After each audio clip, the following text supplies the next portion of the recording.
గాజర్ల కుటుంబ సభ్యులందరికీ, సోదరులు అశోక్ గారికి ఈ వేదిక నుండి కేంద్ర ప్రభుత్వాన్ని డిమాండ్ చేస్తా ఉన్నాం. సృష్టిలో ఏ జీవి కూడా స్వజాతి సంహారానికి పాల్పడదు. జెనోసైడ్ అనేది అత్యంత కిరాతకమైన హేయమైనటువంటి చర్య. ఈరోజు భారతదేశంలో ఏ ప్రజలైతే ఎన్నుకోవడం జరిగిందో, ఏ ప్రజలైతే ఎన్నుకోబడినటువంటి ప్రభుత్వాలు తమ జీవితాల్లో వెలుగు మార్పు తీసుకొస్తాయనేటువంటి విశ్వాసంతో అధికారం అప్పచెప్పుతారో, ఆ ప్రజలు వాళ్ళ సమస్యలు తీర్చబడినప్పుడు గొంతు లేని ప్రజల తరఫున, ప్రశ్నించేటువంటి శక్తి లేనటువంటి ప్రజల తరఫున త్యాగం చేసి ఆ ప్రజల గొంతుకై నినదించేటువంటి గొంతుకలను అంతం చేయాలనేటువంటి ఈ ప్రభుత్వ దమనకాండను తీవ్రంగా ఖండిస్తూ తక్షణమే చర్చలకు ఆహ్వానించాలి. వాళ్ళు లేవనెత్తుతున్నటువంటి సమస్యలు వారి గ్రామానియో, వారి కుటుంబానియో, వారి వ్యక్తిగతమైనటువంటి సమస్యలు కావు.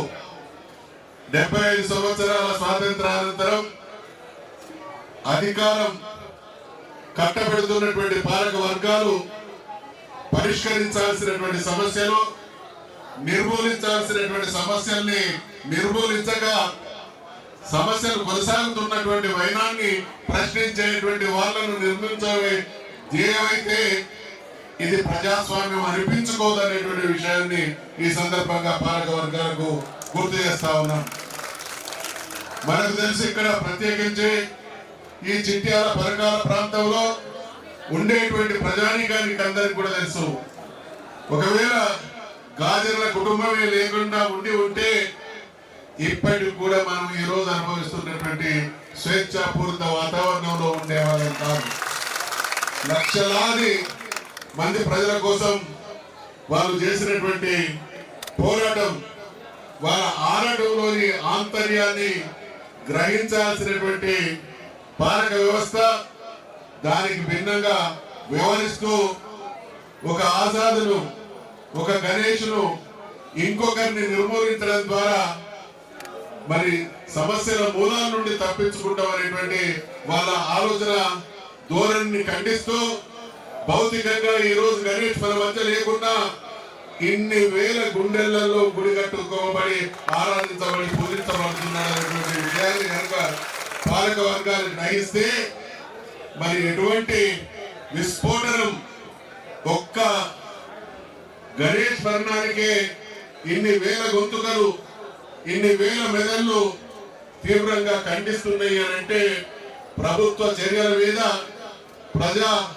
బాహుల్యంలో ఎటువంటి వ్యతిరేకత కూడు కట్టుకుంటూ ఉన్నదో ఆ విషయాన్ని కూడా పాలక వర్గాలు గుర్తించాలనేటువంటి విషయాన్ని తెలియజేస్తూ, ఖచ్చితంగా ఈ మారణ హోమం ఇవాళ గత కొద్ది మాసాలుగా భారతదేశంలో అక్కడ పాకిస్తాన్తో యుద్ధం జరిగినట్టు, ఇజ్రాయిల్ అదే రకంగా ఇరాన్ యుద్ధం చేస్తున్నట్టు దేశాల మధ్య అనేక సమస్యల సంఘర్షణ నుండి యుద్ధాలు చేయవచ్చు, కానీ ఎన్నుకున్నటువంటి ప్రజల మీదనే యుద్ధం చేసేటువంటి నీచానికి పాలక వర్గం ఒడిగట్టడం అనేది ఏమాత్రం క్షమించరాని విషయం. కాబట్టి మళ్ళీ ఒకసారి ఈ ప్రాంత ప్రజల తరఫున, విప్లవ పార్టీల తరఫున, పోరాటం చేసేటువంటి శక్తుల తరఫున తక్షణమే ఏమాత్రం ఇంగిత జ్ఞానం ఉన్నా ప్రజాస్వామ్యయుతంగా ఎన్నుకోబడ్డ ప్రభుత్వంగా బాధ్యతాయుతంగా వ్యవహరిస్తున్నాం అనేది ప్రజలు నమ్మాలన్న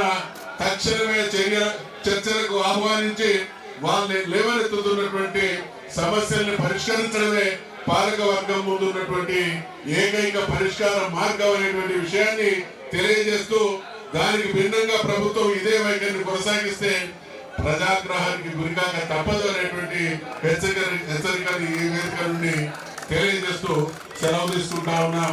అమర్ హై గణేష్ గాజర్ల, अमर है कॉमरेड आजाद, అమర్ హై కామ్రేడ్ గణేష్. ధన్యవాదాలు అన్న.